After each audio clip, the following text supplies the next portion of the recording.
Novamente, um prazer estar aqui.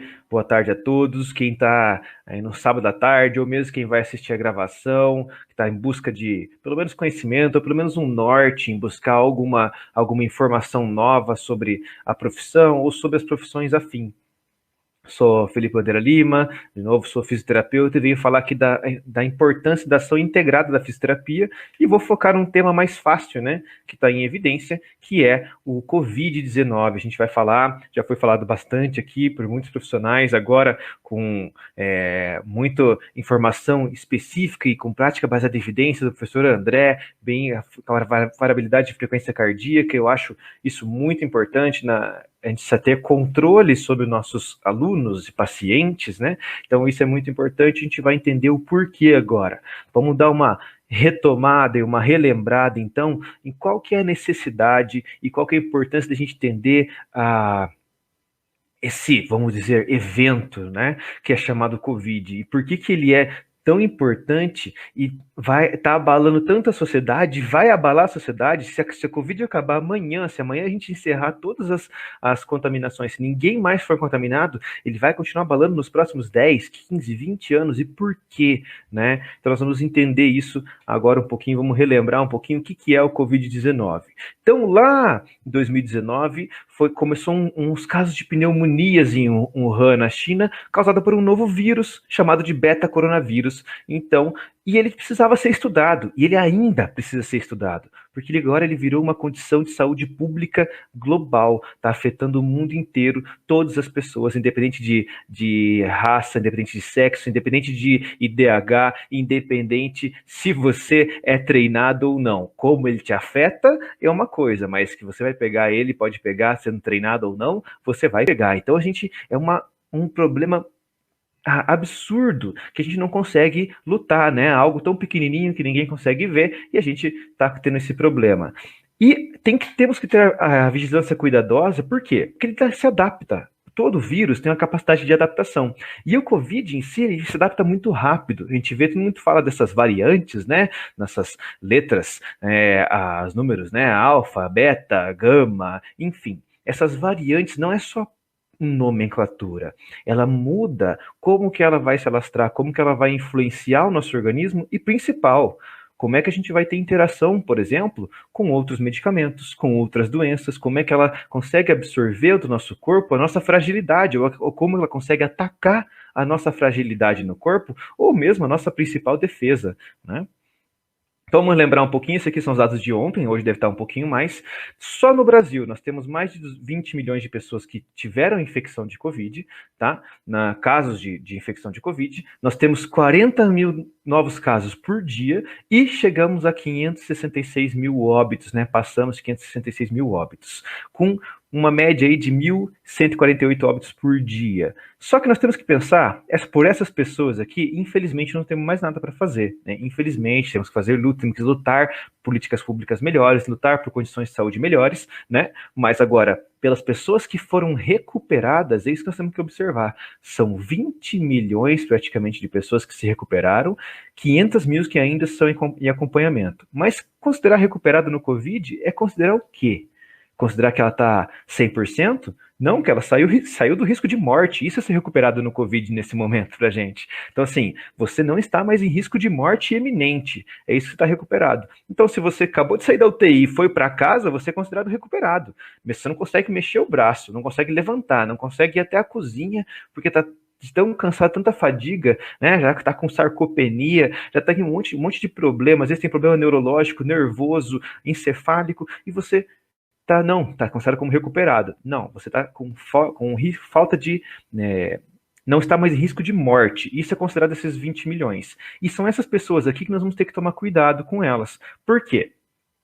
Nós não sabemos ainda, né, e não só com elas, as interações com a vacina. Gente, eu sou a favor da vacina, tá? Calma, mas nós, como uma vacina que foi às pressas feita, nós não sabemos como é que ela interage com um remédio, por exemplo, um antiepilético. com um remédio, por exemplo, de um cardiopata, um remédio com uma pessoa que tem problema renal, um problema no fígado. A gente não sabe a real interação desse remédio a longo prazo. Não sabemos, não teve tempo hábil para ser estudado isso ainda. Então a gente vai ter que observar bastante e entender como é que essa vacina da Covid, propriamente, que está salvando a gente, né? Aqui mostra que quando as pessoas são vacinadas, diminui 74% dos óbitos, diminui 77% das internamentos, naquela faixa que já foi vacinada, então isso vai melhorar bastante as pessoas, só que a gente não sabe como que isso vai se proceder ao longo dos tempos. E mais, como que essas pessoas que têm alguma fragilidade já instalada, alguma doença, alguma morbidade já instalada, como que ela vai se portar? Como que essa pessoa, com essa vacina ou com a própria sequela da Covid, né, que ela vai conseguir se recuperar e produzir mesmo anticorpos e conseguir ficar forte, ficar imunizada, e lutar contra não só a Covid, lutar contra outras vacinas. Nós temos outras doenças que ainda estão aí, ninguém pode esquecer da H1N1, que matou muita gente também e continua ainda assolando. Né? Então, como que se a gente ficar fragilizado, por exemplo, por causa da Covid e contrair H1N1, pronto, a pessoa com certeza, né, vai ter dificuldade de lutar contra a doença. Aí, a gente tem que entender um pouco mais sobre como que é essa classificação da Covid, né? Tem alguns atores do relatório chinês, da CDC da China, que trouxeram lá a melhor classificação e a gente está seguindo isso. Teve algumas modificações, mas a gente segue isso ainda. A base foi uma classificação muito bem feita, onde nós vamos classificar elas como doença leve, doença grave ou doença crítica. Então, a doença leve, uma não pneumonia, né? Não vou chamar de outra coisa, tá? Uma não pneumonia. Ou uma pneumonia leve, algo que você não tire sua disposição do dia a dia. Isso é a maioria dos casos, 81 dos casos das pessoas vão ter essa sintomatologia leve. Não estou falando da sequela, estou falando do sintoma enquanto você está com a Covid, né? A doença grave, quando a pessoa tem dispneia, ela já tem uma dificuldade na sua respiração, a frequência respiratória está acima de 30 ciclos respiratórios por minuto, uma frequência considerada super alta, a saturação de oxigênio periférico, nos dedinhos lá, que faz oximetria de pulso, que o professor André acabou de falar, nós temos ali menor do que 93%, o ideal é que fique acima de 90%, mas acima de 93% até 98%, vamos dizer assim, pessoas que seriam consideradas saudáveis. A pressão de oxigênio, ou seja, o quanto tem de oxigênio no meu sangue, o quanto está a razão, né, de oxigênio no meu sangue, quanto está chegando de oxigênio do meu sangue, vai estar menor que 300. Ela tem que ser maior que 300, ou seja, para eu considerar que eu estou recuperando fazendo a oxigenação do meu organismo, eu tenho que estar com uma pressão, uma razão da pressão e fluxo de oxigênio maior que 300, e eu não tenho, então é considerado doença grave. Uma infiltração pulmonar, ou seja, que essa bactéria, que esse vírus, desculpa, já ela se alastrou pelo pulmão mais de 50% nas últimas 24 a 48 horas. Isso acontece em 14% dos casos. Gente, doença grave, 14% dos casos. Não é pouco, é bastante. E a doença crítica, aquela que a pessoa tem uma insuficiência respiratória, onde ela começa já a ter choque séptico, ou seja, o corpo inteiro já está colapsando, tem disfunção e falência de múltiplos órgãos, isso vai acontecer em 5% dos casos, né? Então, aquilo que era considerado antes muito pouco, 3% das pessoas que vão contaminar, não. Nós já estamos aí, considerando doença grave e doença crítica, nós temos 19% das pessoas que foram acometidas com Covid, elas vão apresentar essa sintomatologia grave. Isso não é uma sintomatologia que ela vai ter e daqui a pouco ela está normal. Ela vai ter e vai carregar esses sintomas por um bom tempo. E a gente tem alguns efeitos na Covid, né? Uma variedade de sistemas e órgãos que são afetados. Por quê? Porque hoje a Covid, a gente falava de uma doença respiratória, né? Mas hoje ela é conhecida já como uma doença do sistema vascular. Ela vai aonde tem vascularização. E, gente, todo o nosso corpo, todos os nossos órgãos internos, todos os nossos órgãos da sobrevivência têm vascularização, tem endotélio. Nós temos nossa artéria, nossa veia, onde o Covid vai atacar, ele vai enfraquecer e vai lesionar, por exemplo, porque a insuficiência respiratória acontece de forma tão grave, eu não consigo fazer as trocas gasosas, chamada hematose, entre o meu pulmão e entre meus capilares. Por isso que eu não consigo, não adianta nem eu tentar ventilar muito esse paciente, porque não está conseguindo fazer a troca. É lá no capilar que é o problema. Então, Considerando os problemas que a gente vai ter, os principais eu vou mostrar para vocês aqui: desgaste muscular, desnutrição, perda de peso, dificuldade respiratória, a dificuldade da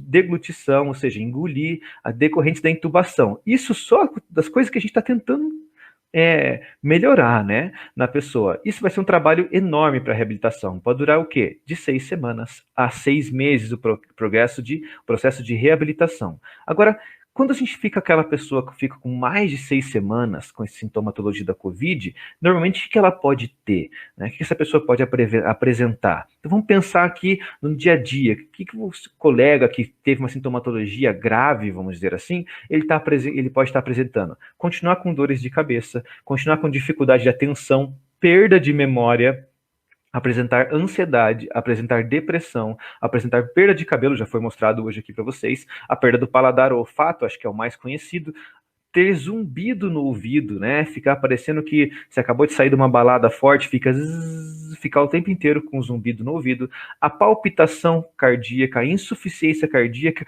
o aumento da frequência cardíaca, porque o coração está tendo uma resposta, né? Vocês acabaram de ver, ele está respondendo a uma falha que o organismo não está conseguindo fazer troca gasosa, ele está tentando suprir essa troca, essa nutrição para o nosso corpo do oxigênio, então ele acelera para ver se joga mais sangue, para ver se a gente dá conta de fazer essa nutrição.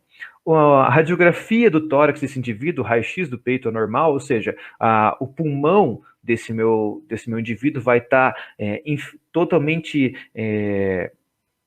colapsado, vamos dizer assim, não está fazendo a troca gasosa, não temos mais área de troca gasosa pulmonar, nós temos a falta de ar após atividade física, ou seja, o cara faz qualquer atividade física, não estou falando de exercício físico, estou falando de qualquer atividade física, de subir uma escada, um lance de escada, de tentar levar as compras de casa, sente falta de ar, ele tosse muito, tem dor no peito, desconforto, vai ter redução da capacidade pulmonar dele, então ele não consegue ter a mesma resistência do que antes, vai apresentar náusea, vômito, problemas digestivos, perda de peso, né? Além de dores nas articulações e risco elevado para trombose. Isso estamos falando de uma pessoa que não tinha nenhum problema, tá? O que ela vai apresentar se ela tiver sequela, sintomas graves, né? Sequela da Covid longa. Além disso, vai apresentar uma fadiga, um aumento da sudorese, problemas na pele, a dor no dia a dia, a febre intermitente, de vez em quando pode ter uma febre anormal, né, que aparece sem você ter contraído nada, problemas no sono e a apneia do sono. Bom, isso aqui acho que atrapalha a vida de qualquer pessoa, né?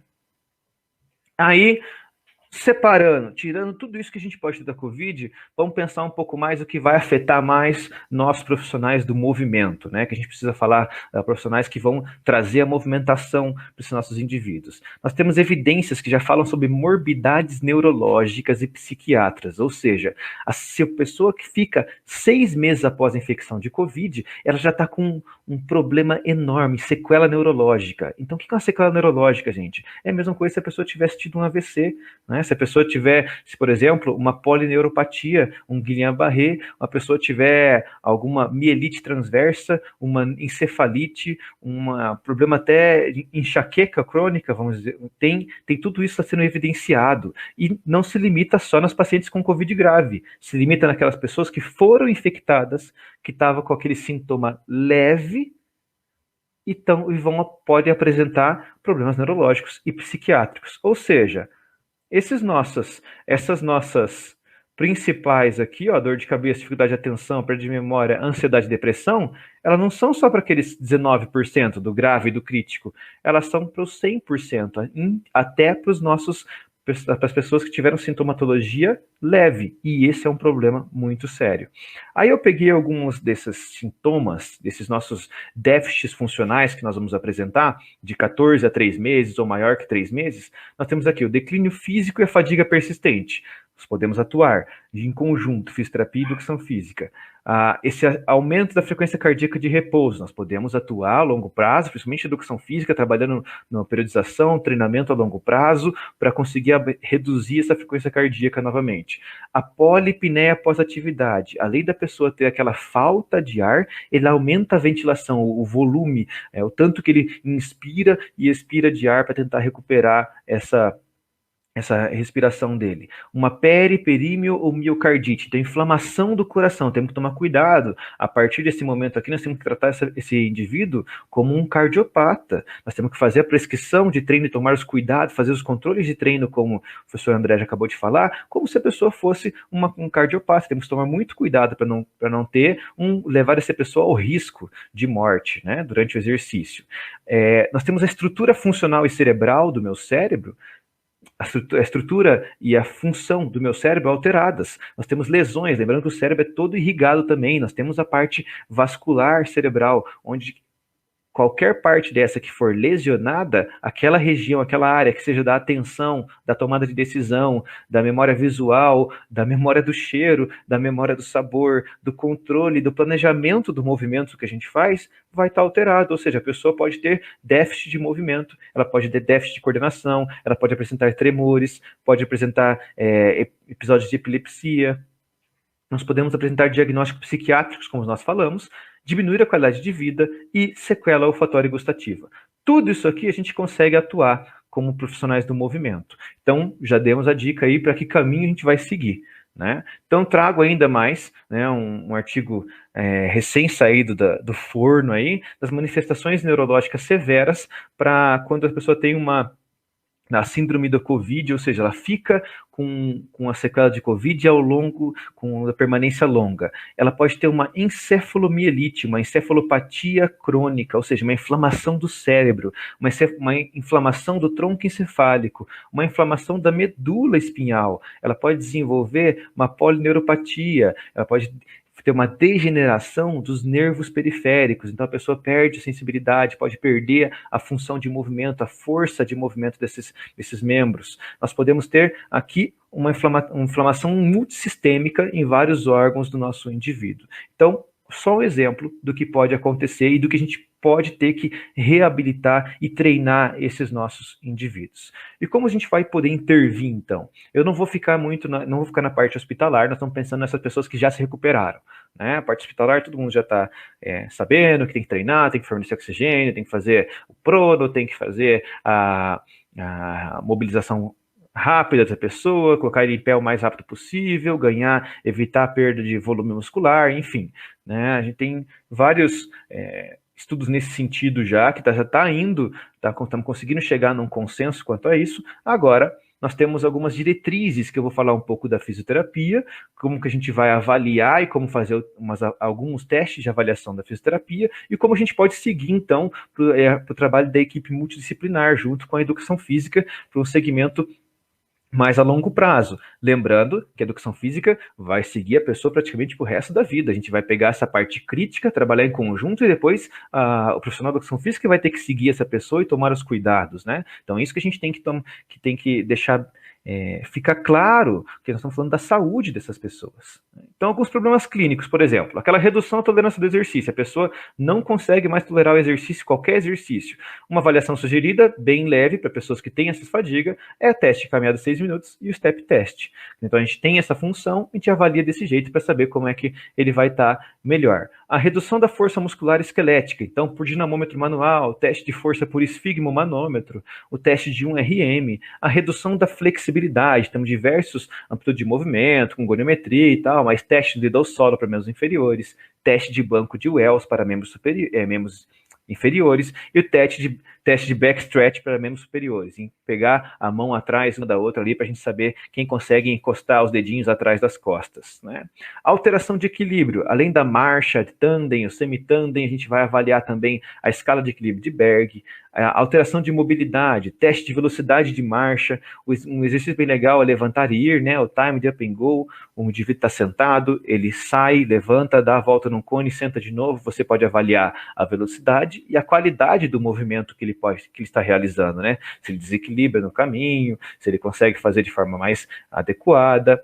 Alterações respiratórias, além de coletar a história desses nossos indivíduos adequadamente, eu posso fazer uma avaliação da força muscular, chamada monovacometria, posso fazer o pico de fluxo respiratório, quanto ele consegue assoprar, essa musculatura que a gente faz a expiração, ela vai perder, essa musculatura é muito fininha, quando a gente perde força, perde massa muscular, essa musculatura se perde muito fácil, a pessoa perde a força de respirar, é como se você estivesse dentro da água e você não conseguisse soltar a bolha de ar, a água estivesse ali, você não consegue mais fazer bolinha de ar.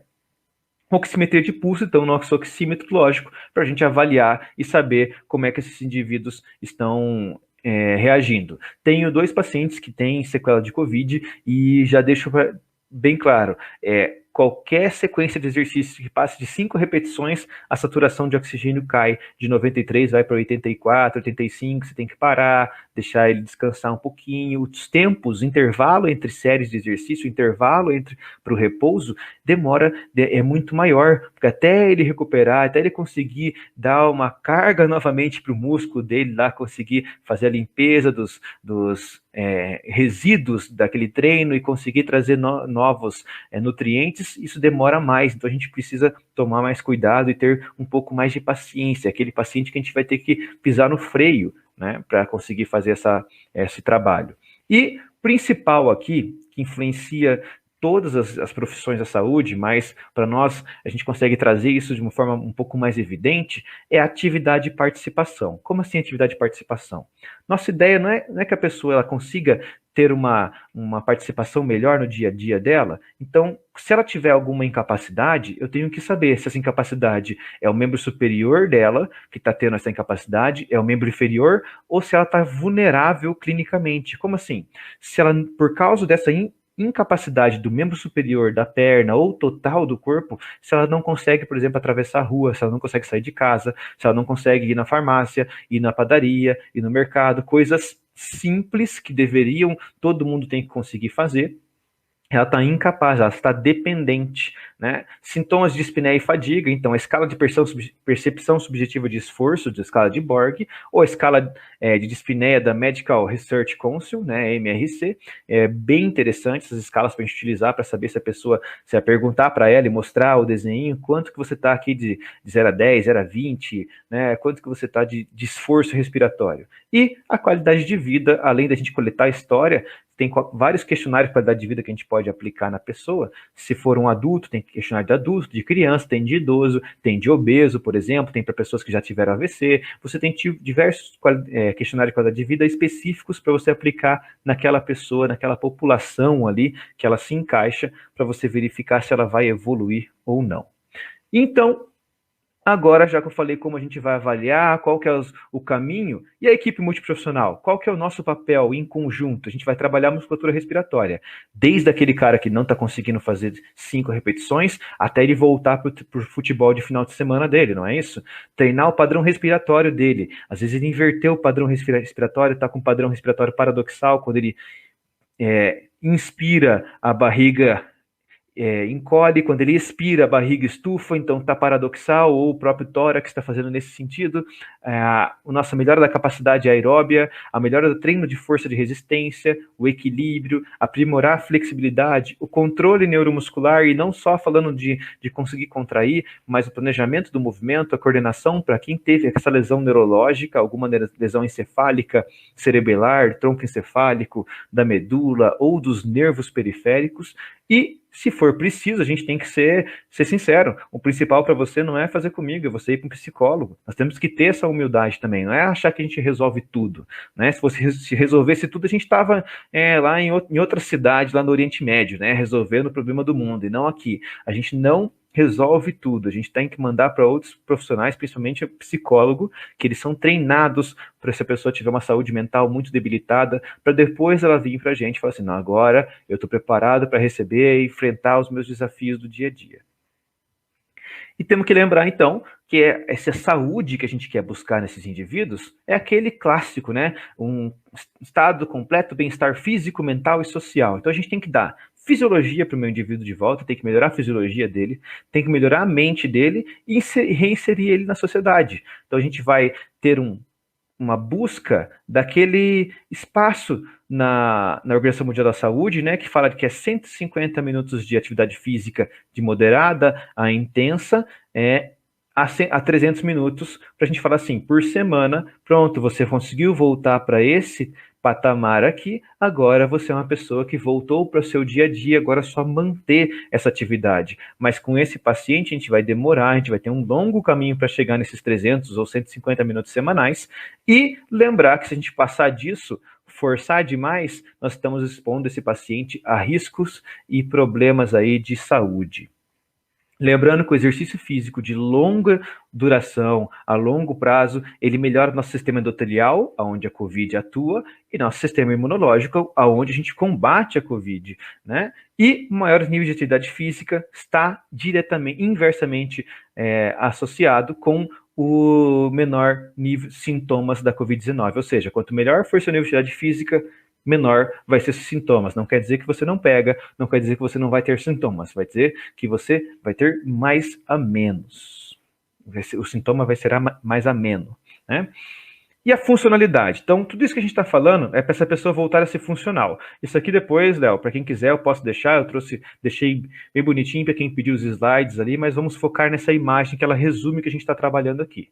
Então, a CIF, a Classificação Internacional de Funcionalidade, Incapacidade e Saúde, ela traz para a gente que o meu indivíduo ele tem que ser capaz, independente da condição dele, de conseguir fazer atividade, participar socialmente, ele tem que interagir bem com o ambiente social, ele tem que interagir com seus ambientes familiares, e a gente tem que entender quais barreiras a Covid ou as sequelas da Covid vão trazer para esses indivíduos e quais barreiras a gente vai conseguir transpor. Então a pergunta não é mais, né, o que você está precisando, assim, qual é a dificuldade que você está tendo? O que você não está conseguindo fazer no seu dia a dia que você conseguia fazer antes? Às vezes não consegue nem subir no ônibus mais, no degrau do ônibus, por exemplo, né? Tem que pensar nisso, ou descer o degrau, né, um exercício excêntrico, assim, opa, não consigo mais, eu desço, parece que toda vez eu vou cair. Então a gente tem que pensar nesse tipo de objetivo para melhorar a qualidade de vida e melhorar a inserção social desses nossos pacientes, desses nossos alunos. E lembrando principalmente aqui, né, que as práticas saudáveis vão melhorar a nossa química cerebral. E a química cerebral a gente quer ocitocina, endorfina, dopamina, serotonina. A gente quer abraçar mais, ser mais generoso, a gente quer fazer exercício, rir, praticar atividades prazerosas, a gente quer dormir melhor, comemorar, ter conquistas, a gente quer ter banho de sol e agradecer diariamente, não é isso? Vamos focar que essas 4 droguinhas que são liberadas no nosso cérebro, que elas estejam dentro das nossas sessões de fisioterapia ou do programa de treinamento de educação física, que elas estejam ali, de algum jeito você transforma, você tente estimular o prazer dessa pessoa, as conquistas, e essa intensidade, né, levar ele para um treinamento, às vezes ar livre, né, vamos pensar para ter um banho de sol, para ele ter contato com a natureza, vamos pensar nessas possibilidades, pensar mais na saúde global desse nosso indivíduo. Porque, afinal, vida é movimento, é isso que a gente precisa, né? Então, a gente tem que pensar que nossas profissões são a vida dos meus indivíduos e como que ele vai conseguir viver a vida dele. Obrigado, acho que eu passei um pouquinho do tempo. Essas são as referências que eu usei para a apresentação aqui. Se alguém quiser mais referências, mais testes ou mais sobre a interação, temos mais sobre isso. E já vou fazer uma propaganda aqui, viu, professor Leonardo? Que nós temos aí um projeto de Covid, onde nós vamos recrutar aí pessoas que têm sequelas moderadas, que tiveram sequelas moderadas, onde elas serão atendidas numa equipe multiprofissional de psicologia, nutrição, educação física e fisioterapia. Quem tiver com alguém para indicar, pode mandar mensagem depois, fica aí meu Instagram, ali embaixo, @FelipeBelima, fiquem à vontade para entrar em contato.